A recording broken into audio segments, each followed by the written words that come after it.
I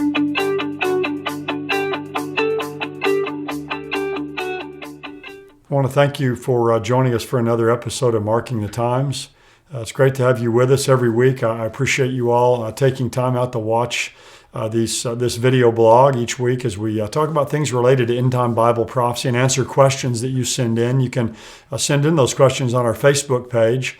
And today I want to answer a question that was sent in that's really interesting. I think you'll find it an interesting question. Maybe it's something you've thought about before, maybe not. Here's what the questioner says. He says, one of the many books I have of yours, and I especially like, is 101 Answers to Most Asked Questions About the End Times. I wish you'd write another one. That's nice of the person to say that. But he says, my question is, you mentioned that there will be Christians making it through the Great Tribulation and entering the millennial era. They will be in their earthly bodies and will be able to raise a family and live in business. And we've talked about that before. People will make it through the time of the tribulation period. They'll be on earth when Jesus comes, and they'll go into the millennium in their earthly bodies. And they'll procreate and live in houses and raise families and work. But then the questioner says this, we will be in our glorified bodies, but where will we park our hat? Or that is, where will we live? Will we have our own home to stay in? In the millennium, will we have our sleeping rest time like those in normal earthly bodies? Not unless when the day is over, we need to head to our mansion in heaven to bunk until the next day. Well, I think what the question is kind of where are we going to live, during the time of the millennium and then on into the new heaven and new earth, into eternity, and will we need to sleep? That's a really good question. Those of us who are in glorified bodies, who are alive today, will be caught up to be with the Lord if we're alive. We'll be resurrected if we've died. And we'll receive a new body, that immortal, imperishable, incorruptible body that God will give to us. And we'll come back with Christ at his second coming, and we will rule and reign with him throughout the millennium and then throughout all of eternity. What I think will happen is, and again, the Bible isn't specific about all these details, but during the millennial kingdom, while Christ is ruling and reigning on the earth, I think it's very possible that the heavenly city, the New Jerusalem, will be suspended somewhere in space.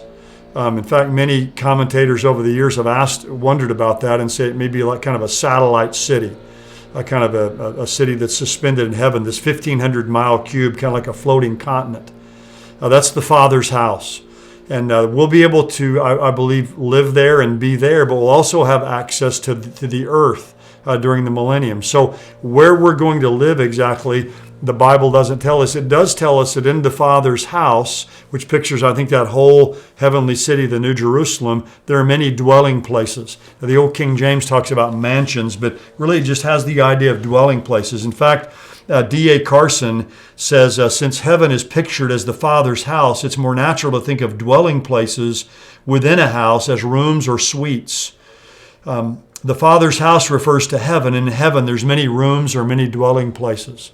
So we're going to be dwelling there in this heavenly city, the New Jerusalem, and have access to the new earth, where we'll come and we'll work and we'll rule and reign with Jesus Christ. And Jesus said some will rule over 5 cities, some will rule over 10 cities. So have varying degrees of responsibility based upon our faithfulness to the Lord in this life. But I think another related question, and many of you maybe have not thought about this, but will we sleep in the millennial reign of Christ? Will we sleep in the new heaven and new earth in eternity? On this, I want to defer to Randy Alcorn. He's got a book. Many of you, I'm sure, have read the book it's called Heaven, a really good book that deals with all kinds of questions and topics. He mentions in here that when God created the world, that God rested on the seventh day. Now, obviously, God didn't need to rest because he was tired, but he simply rests in satisfaction, I think, from his labor. But he goes on to point out in our lives in heaven will include rest, and cites Hebrews chapter 4 and also Revelation 14:13 that says, blessed are the dead who die in the Lord from now on. Yes, says the Spirit, they will rest from their labors, for their deeds will follow them. And he says here, even with Eden's restful perfection, talking about the Garden of Eden, one day was set aside for special rest and worship. Work will be refreshing in the new earth, yet regular rest will be built into our lives. And then he says this is pretty good. He says, and by the way, this is page 318 of Alcorn's book. He says, what feels better than putting your head on the pillow after a hard day's work? What will it feel like after a hard life's work? It's good to sit back and have a glass of iced tea, feel the sun on your face, or tilt back in your recliner and close your eyes. It's good to have nothing to do but read a good book or take your dog for a walk or listen to your favorite music and tell God how grateful you are for his kindness. Rest is good, so good that God built it into his creation. So he says regular rest will be part of the life to come in the new universe. And that's true. We're going to rest. Now, what that means exactly, again, I don't know, but we'll have peace and satisfaction and contentment. But then he goes on and talks about sleep. And he says, if our lives on the new earth will be restful, will we need to sleep?